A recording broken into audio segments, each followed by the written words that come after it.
Hello and welcome to In Search of Wonder. My name is Anne and this is my weekly wrap-up.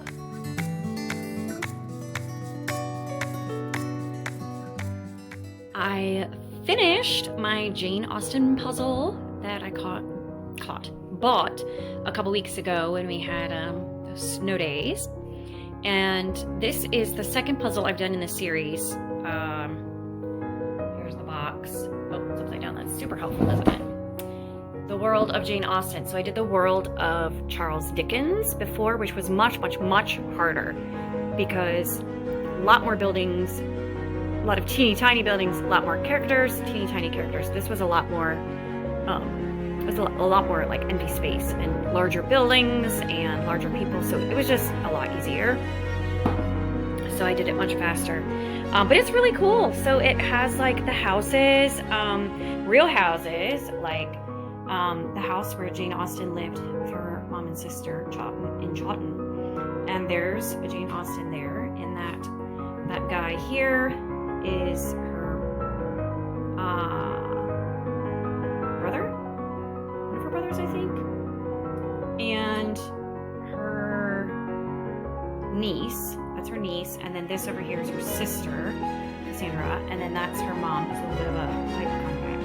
And then up here is the big house where her brother lived, and that's her brother and some of his kids because he had a big family. So real characters from Jane Austen's life, but also buildings and characters from the story. So you might recognize that scene from Persuasion.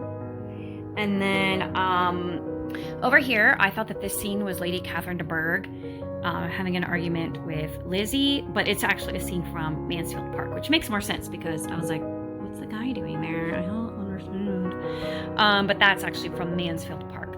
All those characters there are Mansfield Park. But Lizzie is over here, and this is Pemberley, and there's Lizzie and Mr. Darcy in their awkward meeting, and her aunt and uncle Gardner. Yeah, so it has like characters from the story and different houses and just scenes from the books. Bet you can guess who those characters are, hanging out with the red coats and the military guys. So yeah, that was a fun puzzle. Highly recommend. All right, Wednesday evening this week, and I have 2 books to share with you that I have finished this week. One I finished earlier, I just didn't have time to record about it.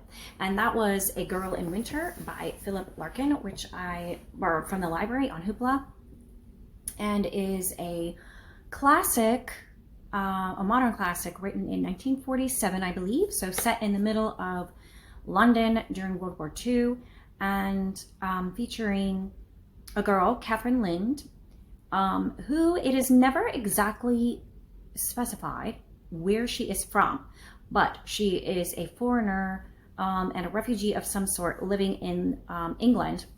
Well, I said London, actually. The bulk of the story is not set actually in London. It's in another town. I don't know if the town is named in England. And it's kind of difficult to describe. So first of all, Philip Larkin was actually a poet, and I didn't know anything about him or this book before I read it. It was for a book club, so I didn't know anything about it. So everything I know, I've like looked up since then or learned, you know, in the chat in the book club about it. So he was a poet, mostly wrote poetry, and this was only one of 2 novels that he wrote. He intended to write like a loosely connected trilogy. Connected thematically, not necessarily in the actual story, but he only wrote 2 of them, and for some reason never wrote the 3rd one. As a novel, it kind of reminded me, in a sense, which if you read it and you read both of them, you're like, what's the connection here? But it reminded me a little bit of Catcher in the Rye, and in that there is a dysfunctional young person, and it's really just a microcosm of time in their life. In this case, in Catcher in the Rye, like it's a few days, I think, that the story is told, or a matter of a week or something like that, in which the story is told. And then in this one, It's one day in her life, but then the middle section is a flashback to 3 weeks, one summer several years before, like before the war, when she was like 16 years old. And at the beginning and end of the novel, in the current day, she is a young adult, I guess early 20s probably, looking back at that time that she had spent in England before for a summer. And so in one sense, it's sort of a coming of age story, but it's really lacking in character development. So it's not like she successfully arrives at adulthood. Like, she is an adult by the time you're reading the story, looking back on her summer as a 16-year-old, but there's not really a significant growth in her character or her development from that point. So she went through university, she's an adult now, she's supporting herself, she's on her own, etc. But she's stunted in her emotional growth and in her capacity to have meaningful relationships with other people. That's where the story ends. So it's not really a feel-good story, that's for sure. It leaves a lot of questions, but really I think it's not meant to be like the sort of a story that has a character following a path through a logical sequence of events that comes to a conclusion. I think it's just supposed to be like a really introspective look into her mind and her heart and emotions, and what is going through her mind and her heart that is making her the way she is. And it's kind of like a cross-section of her internal life, so to speak, rather than a story in a traditional sense. And so in that way, it was very interesting. It was, the sort of book that you can step back and say, okay, I see what the author is doing. And, in certain ways, they're doing that really well. But at the same time, you look at it and you say, but I didn't really like it. I mean, I'm going to be honest. The Queene character was not very likable. I don't think she was necessarily supposed to be. And the story itself was fairly uneventful, although it did include a rather detailed description of a visit to the dentist. It's not my favorite part. And yeah, interesting. One thing that's very intriguing about the book that many people discuss, and that we discussed in the book club in the group, the question is, where is Catherine from? Because it's not specified in the story. It's specified that she is from overseas. She speaks a different language, and well, she's from a different country. She speaks a different language, but she's still from Europe somewhere. Then there's some other clues, like the boy in the story tells her, if we were in ancient times, I could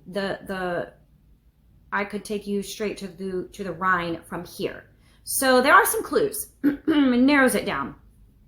Many people had suspected that she was from Sweden because her last name was Lind, which is a Swedish name, but that doesn't really make sense with the flow of the story and with what the author's talking about and what's happening. That doesn't really make sense. And many people suggest that she is a Jewish refugee from a European country. And I think that's probably pretty definite, because someone asks her, says to her when she comes to England, says to her, oh, I thought you were Catholic. And she's like, no, I'm not Catholic. And then she talks about it's not mentioned specifically what catastrophic things she went through, but it mentions that she went through some catastrophic things, traumatic things. She lost everything. She lost all her family, her home, etc. And that's why she's in England on a refugee sort of program. And so clearly she was escaping the Nazis more than likely. And so seems like probable that she was Jewish. And then many people assumed that she was a German Jew, and that German was the language that she was writing back and forth with this English boy. But that doesn't really make sense. I read an article that was,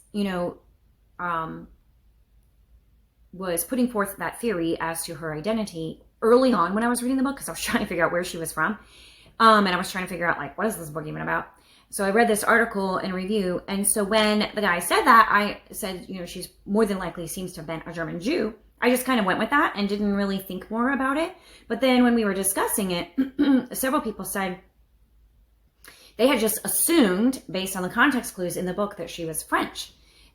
Except there were a couple of things they weren't quite sure that they made sense, but they just thought that she was French. And that makes total sense because she has like this condescending view of England and English people. And I feel like that's very accurate with the French-English relationship. And regarding the River Rhine, I did a quick Google search, and the Rhine riverbed, it goes through several different European countries, including France. So that still could be the case. She could still be from France and fit with that clue. It makes more sense that the English boy would be studying French because he was interested in a political career, and that just, fits better than German. Also, the question about, oh, we thought you were Catholic. It would have been much more likely for French to be Catholic than for German. You would have assumed a German was a Protestant of some kind rather than Catholic. So it was, with all of those clues, I feel like, I think she was a French Jew. That makes sense. And she would be fleeing the Nazis because, the French Jews were treated in the same way the German Jews were. So that makes perfect sense to me, personally. So it was those little mysteries about the book that I think were solved. So that was that one. I gave it 3.5 stars. Not because I loved it as a story, but because it did make me think. It makes you look at the ways that we're interacting and relating to other people can break down and fall apart based on your own perspective and how you approach the various relationships. And Catherine went about it completely the wrong way. This was a story of isolation. I mean, the symbolism of being in wintertime was throughout the book. And Catherine Lind was, in a word, frigid. I mean, she was very difficult. She was very unapproachable, very difficult to get along with other people. She isolated herself on a frozen island and had a very sad life, in part as a result directly of that. So I think that the author accomplished their objective, but it wasn't necessarily pleasant to read. You will find people hate it and people love it, but usually for the same reason. Because some people hated what the author was doing there with the character Catherine, and some people were like, oh wow, that's really beautiful how he did that. So me, I see what he was doing. I didn't like it. 3.5 stars. Hello. So I love this little setup here. This is downstairs in my house, which I haven't used very often because if I'm home with, like, if everybody's at home, the rest of my family is usually in this room using the TV and whatever, which, sorry, now that I'm looking at, there's like a little glare on the TV. I don't know how to get rid of it. And I'm not going to waste the time at the moment, but maybe next time, just like this. Anyways, so usually my family is in this room, but this morning I had some friends over from church, kind of like a small group sort of thing just for ladies. And so this room is all like cleaned up and nobody else is home at the moment. So I am taking advantage, and you can see my little faux fireplace. Anyway, so I'm gonna see what all I can film here while everybody's gone and nobody is clamoring to use the TV for video games or what have you. I actually already filmed a review of this book, Fierce Wars and Faithful Loves, which is an edition of book 1 of the Faerie Queene, with edited by, with notes updated and annotated by Roy Maynard, who was the editor for this particular version. And but I realized that I didn't really say what I wanted to say about it, so I decided I wanted to do that again. So I finished it earlier this week, but now that there's been some time to simmer with it, I know a little bit better, more accurately how I feel about it, if that makes sense, and what I learned from it. Plus, I have been listening to some podcasts about Edmund Spenser, and in particular about this book. well, book one of the Faerie Queene, not necessarily this edition, but about book one of the Faerie Queene and what all the Faerie Queene is about and all that stuff. So it's percolated a little bit more. So anyway, I really enjoyed it. My son, if you asked him, he read it for his freshman literature class. He didn't love it. It wasn't his favorite book that he's ever read. And I totally get that because it's a bit of a slog with the archaic language. The interesting thing is Edmund Spenser, when he wrote it, the language was already archaic. It was already medieval, whereas he was a Renaissance author. And that was an interesting stylistic choice on his part. One, he was hearkening back to a medieval / classic type of writing, which was the epic poem. And so he wanted to evoke a more of a medieval classic style. He was pulling on all of those traditions when he was writing it. But also I heard an interesting theory about another reason why he chose to use the more archaic language of the medieval times of Middle English, that his audience, by that point, it was already old sounding to them, and they may not have even fully understood it. They may have needed help understanding the archaic language as much as we do, or at least some, more than we think they would have. Because he and Shakespeare wrote in the same general time span, same general time period, and Shakespeare's language is a little bit easier to understand than Spenser's because Spenser was deliberately drawing on older language. And one theory that I heard that I thought was very interesting was because he was borrowing from, I think, an Italian tradition, a poetry tradition, in the stanzas that he was writing, which are called the Spenserian stanzas. And I think it's 9 lines in each stanza. 1, 2, 3, 4, 5, 6, 7, 8. Yeah, 9 lines in each stanza. And there's a rhyming pattern. So every other line is rhyming. So the first and the third rhyme, the second, fourth, fifth, seventh rhyme, and then the 6th, 8th, and 9th rhyme. Those lines rhyme. So it's a very intricate pattern of writing that he's doing in this poetry. Like, it's all poetry. And when he used the more medieval word endings, that opened a lot more rhyming possibilities for him, because by that time English had become closer to what we know with very irregular verb endings. And that means apparently English is, who knew, a difficult language to rhyme because we don't have like the verb endings and the noun endings that many other European languages have. So, because like in most other languages, like they have noun endings for feminine versus masculine or neutral, plus on top of which, when you're conjugating things, then, there's specific types of endings that you add to words. So that opens up huge possibilities for rhyming. English doesn't have that. So that's one reason why he went back to more medieval language, because that was a possibility with the word endings that they had. So that makes it a little bit tricky to understand. So a lot of people, like, that's a huge brick wall right there. That's a hurdle that's difficult to get over in enjoying the book.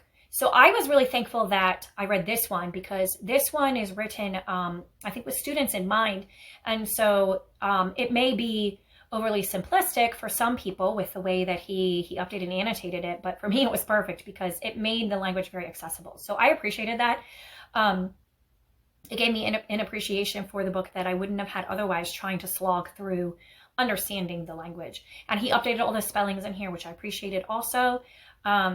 Because in the original, like, V's are used, or U's are used instead of V's, and vice versa, etc. It makes it really complicated to read it and then understand what word you're reading, and then like get the definition of it. Just a whole other layer that's not necessary, in my opinion. So I like the updated.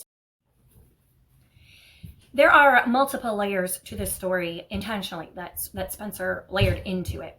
The first off, it's an allegory. So it's a political allegory, and everyone agrees on that to a certain extent, and a religious allegory, which almost everybody agrees. I did hear one person say they didn't see okay, let me back up a second. So the religious allegory, what many people see is that it's like propaganda for Protestantism, because of course that's when England was going through all of that in the reign of Queen Elizabeth I, fighting over which religion would have supremacy in England, Catholicism or Protestantism. Prior to King Henry VIII, it had been Catholicism, and now with Queen Elizabeth, it was Protestantism. And so many people see some things in this book as kind of propaganda, I guess, for Protestantism and highlighting the dangers of Catholicism. I could see that, but then at the same time, there's multiple characters in the book. Like at the beginning, there's a character who everybody says, he's resembling everything that is wrong about the Catholic Church. And it's made obvious by the fact that he prays with rosaries, etc.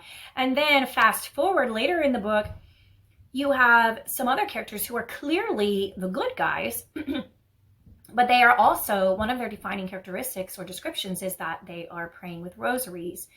And nothing is said about that. And, that's not a Protestant tradition in any Protestant denomination that I'm aware of. So I wasn't 100% sold on that, to be honest. But I've only heard one person point that out. So I don't know. I think the general consensus is that he was pitting Protestantism against Catholicism, and that a lot of what he's trying to say is this is where Protestantism gets it right, and this is where Catholicism is wrong.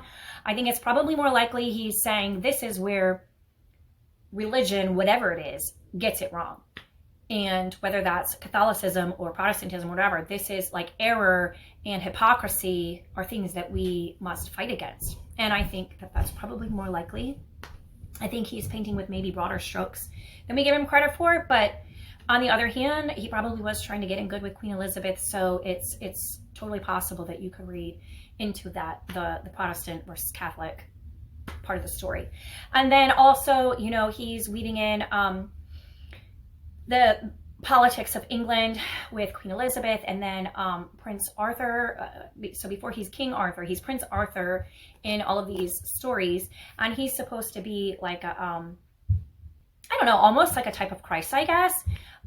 Definitely like an example of a noble prince, and he's, he comes to rescue and aid the knights in their quests, and he is everything that is good and pure and noble, etc.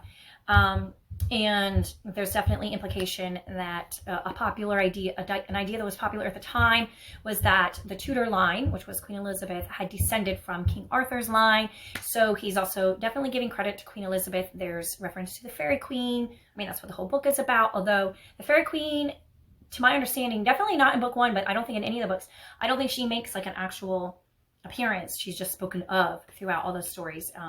She's very much behind the scenes, but ruling over everything. But I think that he had, like, that was an homage to Queen Elizabeth. So one more thing about the political aspect of things. This first book is about the Red Cross Knight. And the Red Cross Knight, which you can see there's this red cross, that is St. George. And this is, the climax of this story is when he kills a dragon. So this is really about St. George and the dragon. And this became the symbol of England, right? So again, there's another historical political layer there to this story. But ultimately, what Spenser is trying to do is he's trying to write about the 12 virtues. Apparently his first 6 books, which were the only ones he ended up writing before he passed away, were about the so-called public virtues. And then the next 6 were going to be the 6 private virtues. I believe Aristotle was the one who first coined these virtues that he was writing about. The first one is holiness, or the process of sanctification. And it's all about how the Red Cross Knight, who eventually becomes St. George, how he goes through this process of sanctification as a believer and the things that he fights against. And in that way, it is very, very, very relatable today. If you can get past that archaic language, it is a beautiful story about the Christian life and the things that we face.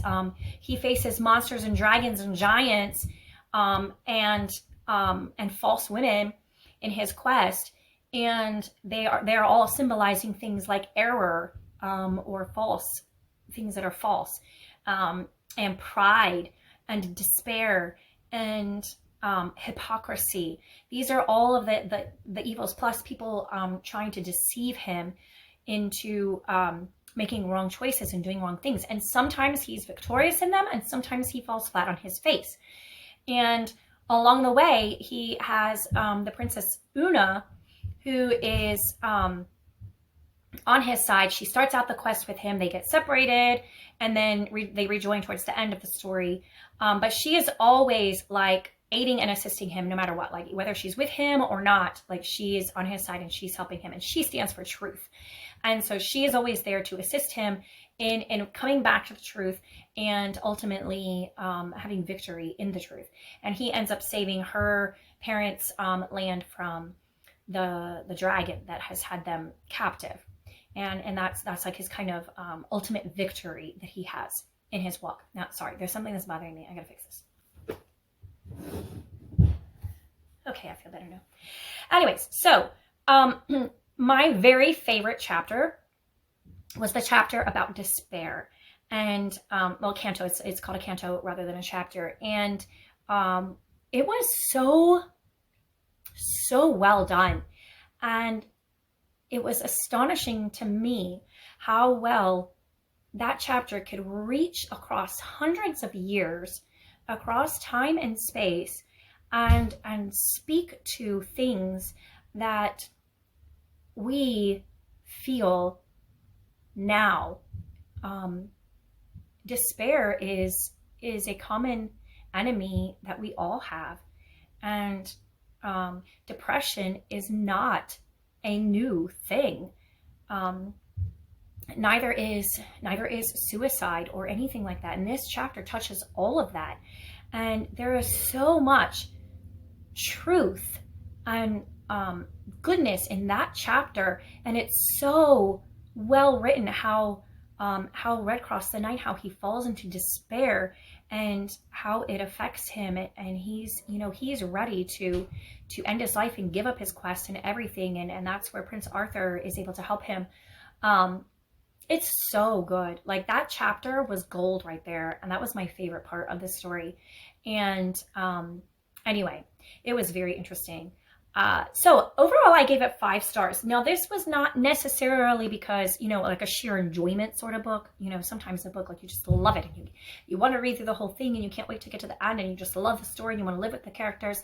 It's not that kind of level of enjoyment. It's more like an appreciation. Like, I see what Edmund Spenser is doing here, and it's kind of amazing, and he did it really well. And it was difficult, but it was worth it. I read it daily in small doses on my lunch break, and that was perfect. It wasn't something that I picked up and I was like, I gotta find out what's happening. Like, I read it when I had some time to focus and think through what I'm reading and read all the annotations and everything. And I was really able to appreciate it in that way. And so I gave it 5 stars, and it was one of only a couple 5-star reads in January for me. So anyway, if you are interested in classic literature, Renaissance literature, poetry, language, because even from like a language perspective, it's very interesting. Language is something that does interest me. So other people may not have those interests. This may not interest you. You probably will live a long and successful life without ever having read it. However, if any of those things interest you, you would probably enjoy this book if you haven't read it yet. I'm sure this is not the most scholarly upheld edition or whatever, but I found it personally very helpful. And the annotations were funny and gave me an understanding, maybe not always accurate. But I found it very helpful. But he has only done book 1 of the Faerie Queene. So if I go to read any of the other ones, I think what I might do is that there are some children's versions, and I might read one of the children's versions and then read Spenser's actual one for the subsequent books in the series. I'm particularly interested in books 3 and 4.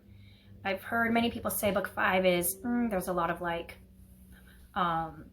political stuff about Ireland there that a lot of people disagree with, and it's apparently generally regarded as not the best one in the series. I don't know anything. I'm just telling you what I've been told. I don't really know, but I kind of want to read the rest of them, but particularly the third and fourth one, and apparently the sixth one is pretty good as well. So anyway, that was Fierce Wars and Faithful Loves, being book one of Edmund Spenser's The Faerie Queene. I'm so glad I read it. That was part of my quest, my personal quest, to read all of the books that my son is reading in his freshman year of high school literature. And they read Pride and Prejudice, which I've read many times, so I didn't read that with him, but now they're reading Othello. So I actually have a lot on my plate for February, so I'm not going to read it, I don't think, but I do want to watch it. So I'm trying to find a good version on YouTube, or I may explore other options, but I think I'm going to watch, because I feel like Shakespeare is better watched anyway. If you can see it, the performance of it, because it's a play, right? It is, however, nice to have a book where you can look up the annotations and the word definitions, because it's not always clear in a play. I mean, you get the visual cues and the way they're acting and everything, that helps. But sometimes having that book handy for the definitions is good also. So I may do a little bit of tandem watching / reading, but that will be the next one that I do. So anyway, that is my update for now. I'm hoping to add one more clip to this before I send this weekly update into the interwebs, because I am finishing up the Divine Proverb of Streusel by Sara Brunsvold. I'm finishing that up, and I have some thoughts to share about that one, but I want to finish it first before I share my thoughts. So if I have time to finish reading it, film a clip about it, and include it, I'm really hoping to do that. Yay! I finished reading The Divine Proverb of Streusel by Sara Brunsvold. I was able to finish it up this afternoon, and yeah. So, sorry, this has been a week, guys. So I've had this cold like a solid 2 weeks or more now. It just keeps moving around. It's in my sinuses, and then it was in my throat earlier this week, and I couldn't talk at all, literally. And then it's back up in my sinuses, and I'm just go away. My husband, he's coughing, and thankfully I haven't had that, but it's probably gonna happen next. And this week it's been crazy. Well, starting with Sunday, I stayed home from church with my oldest son, who is very sick. And then on Monday, I went to work, everybody else was homesick. On Tuesday, the younger son and I went to school and work, the other two stayed home sick. Wednesday, finally, we all were able to get back to work, but we were easing my older son into the routine. Thursday, I wasn't feeling well, and I had zero voice, couldn't talk, definitely could not sing. So I didn't go into work. I stayed home. Friday, we all were at work and everything, back to our usual schedule. Thankfully for me, I still could not hardly talk, definitely couldn't sing, couldn't even sing one note. But thankfully, 2 of my classes on Friday that I normally have on Friday were on field trips. So that only left 1 class that I had to do. And so I made it work. But this week has been a week. And so today I feel fine. I can talk sort of, but I can feel the congestion all in here. It's so annoying. I just want it to go away forever. But anyways, still having a great week. And I got to read this book, so that was good. So this is the second book by Sara Brunsvold. Both of these are standalone novels. Her first one was The Extraordinary Deaths of Mrs. Kipp, which is one of the best Christian fiction books that I have read in a long time. And I was very much looking forward to this. It was getting really good reviews. I have to say, get the negative out of the way first. This was not as compelling of a story to me as her first one. And also, by the way, I'm sorry. If it's not the dishwasher, it's the washing machine. So here downstairs, I'm competing with the washing machine. So if you hear sounds, that's the washing machine draining. Sorry, I apologize. Anyways, so this was not as compelling as the very first, her first novel that I read last year. The storyline, like the characters were not as interesting to me, and the storyline was not as interesting to me. It didn't pull me in and keep me reading like that one did. So I think I'll probably give it 4.5 stars. However, it is a good book because it really made me think, and also it got me really interested in doing some more cooking from my heritage. So I know I already talked about in my February TBR about how we have like a Scandinavian background, mostly Finnish, and I had bought a used cookbook on a family trip to Upper Peninsula of Michigan, which is where my mom's from, and there's a huge Finnish community up in the Upper Peninsula in the UPA. So it's like basically practically in Canada, but back a little. So up there I had bought a used Finnish cookbook in a bookstore there, and when I first got it, the first couple years I had that cookbook, I cooked a lot of things. So I baked a lot. I didn't do a lot of the cooking that was in there, but I did a lot of the baking. And there are a couple of recipes that my mom handed down, namely pasties, which is big in the Upper Peninsula, Michigan, that I know how to make, but I don't make very often. I feel like I should make it more than I do.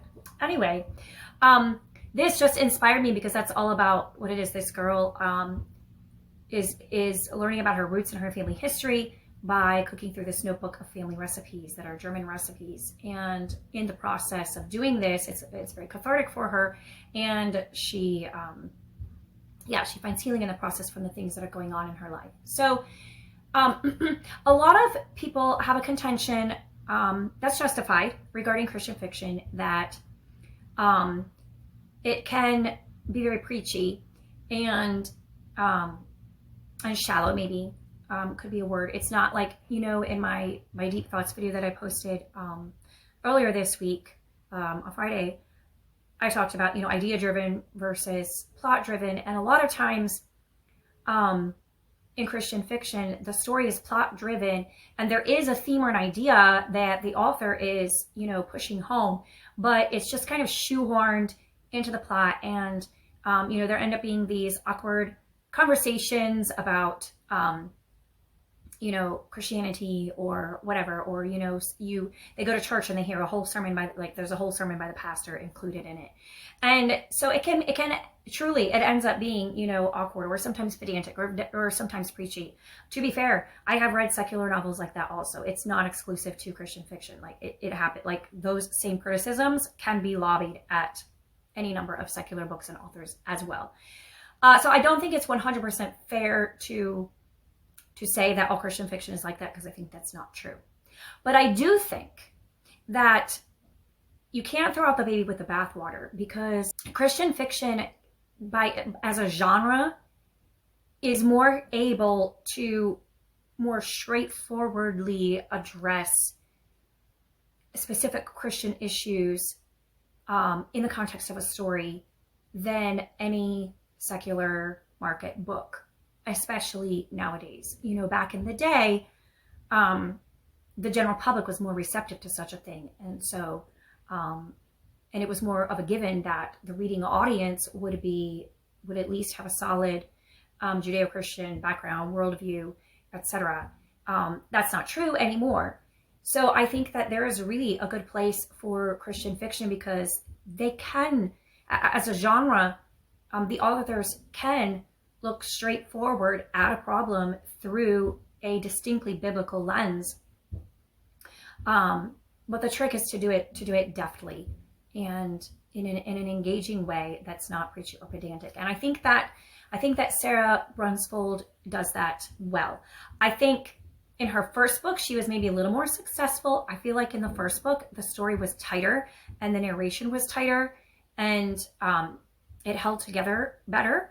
This one, I think, is a little more, has a lot more threads. It's a little more fluid, and the story moves very slowly. There's a little bit less of a plot to it. It's definitely about the main character, Nikki. There's a couple side things going on, but it's mostly about the main character, Nikki, and her journey of healing and being able to forgive her father, who has wronged her family. And but it also has some really great themes that I think are important, and I think that as believers we need to be leading the vanguard, so to speak, if that makes sense, if that's the right way to use that phrase or that word, in a specific issue that's becoming more and more of a problem, and that is of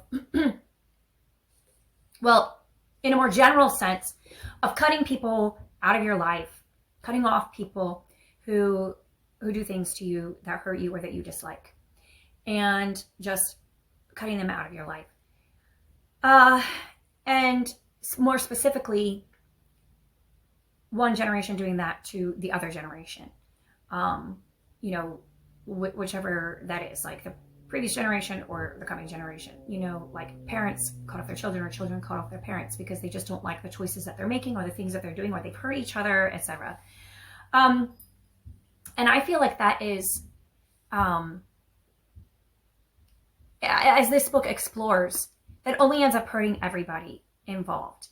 But it does take a great deal of spiritual maturity to be able to forgive as Jesus forgave, to have the humility to see your own failings and to understand that you also are a fallen human being. So your parents or your children will also be fallen human beings, and you can't expect them to be better than you are as a person, or else you will cut them out of your life. And it's a very nuanced thing. So, you know, there are truly abusive relationships, and there are definitely situations where, you know, boundaries have to be put in place and maintained.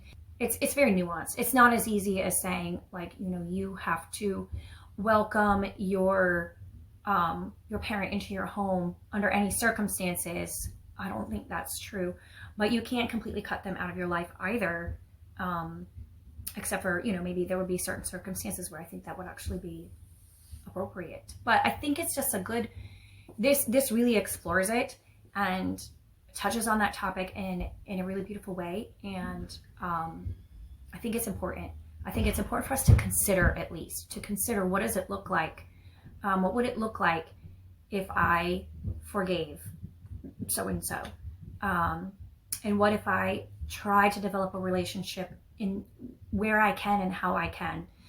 Because I think that ultimately that is Christ-like, and I think it takes a lot of superhuman effort. It's not superhuman, but supernatural. Like, it's a supernatural working of God's grace in our lives to enable us to do it, which is why I say that Christians should be at the forefront of that, of saying, hey, we are not going to reject you just because you hurt us. We are going to love you like Jesus and forgive you because Jesus forgave us.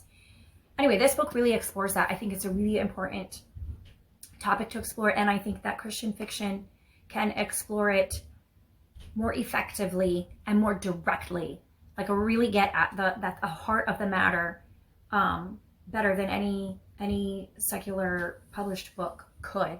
And I think it's a message particularly for believers. This isn't a message for everybody. This is for Christians. This story is, and the meaning here.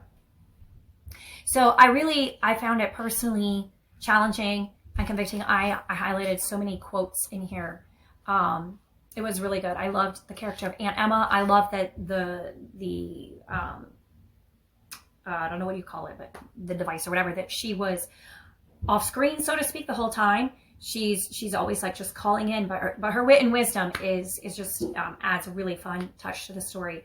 I love the side story of Nikki's Uncle Wes, who she barely knew at the beginning of the story, but she really got to know him. I love the side story of him kind of reclaiming a lost love, you know, even being afraid, you know, I think he's probably like in his late 40s, and, you know, being afraid and fear holding him back. But, you know, he's known this woman his whole life, and she's loved him, you know, her whole life.